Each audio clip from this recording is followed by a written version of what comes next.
ఈరోజు ఎన్డీఏ కూటమి అధికారం వచ్చిన తర్వాత ప్రజా సమస్యలపై దృష్టి సారించడం జరిగింది.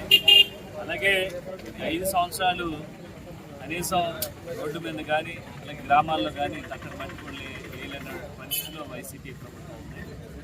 మేము గెలిచి 40 రోజుల్లో అనేకమైన సమస్యల పరిష్కారం కోసం మేము పరిష్కార వేదికగా మేము తీసుకొని ప్రజా పరిష్కారం కోసం సమస్య పరిష్కారం కోసం చేయడం జరుగుతుంది. అలాగే ఈరోజు దీర్ఘ మండలం నా సొంత మండలం, అలాగే ఇక్కడ ఉన్నటువంటి ఏదైతే బస్ షెల్టర్ ఉందో దాన్ని ఏ ప్రభుత్వం వచ్చినా కూడా కనీసం పట్టించుకున్న దాఖలాలు ఏమీ లేవు.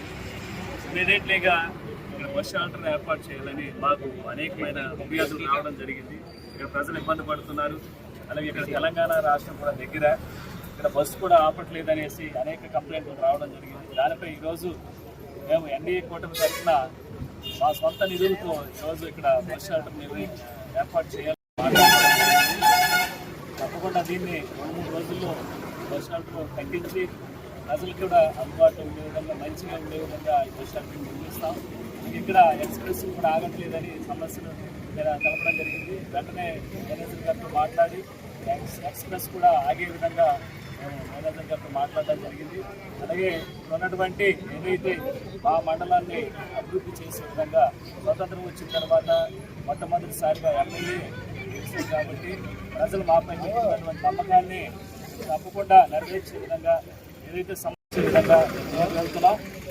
ఇలాంటి ఏ సమస్య అయినా సరే వెంటనే పరిష్కరించినట్టుగా మా ఎన్డీఏ కూటమి అవుతుంది. అలాగే చంద్రబాబు నాయుడు గారు, పవన్ కళ్యాణ్ గారు, అలాగే మోదీ గారి నాయకత్వంలో మేము ఏ రోడ్డు మీద కూడా గుంట లేకోకుండా పూర్తిగా పోసేటువంటి చర్యలు చేపడుతున్నాం. అభివృద్ధి కార్యక్రమాలు ఇక 5 సంవత్సరాలు వైసీపీ పాలన ఏమి జరగలేదు, శూన్యం. ఈరోజు చూసుకున్నట్లయితే ఉదయం 5 గంటల నుంచి అర్ధరాత్రి 11 గంటల వరకు సమస్యలు, అనేక సమస్యలు ఇల్లు వ్యక్తి మా ఆఫీస్కి రావడం జరిగింది.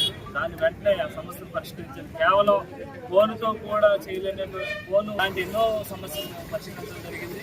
అలాగే ప్రజా అభివృద్ధి కోసం మేము మరింత పాటుపడుతూ ఈరోజు బస్ షెల్టర్ ఆ సొంత నిధులతో కట్టించడానికి ముందుకు రావడం జరిగింది. మీరు ప్రజలందరూ కూడా ఏ సమస్య వచ్చినా సరే వెంటనే తెలియజేయాలని మరొకసారి తెలియజేసి సెలవు తీసుకుంటాం.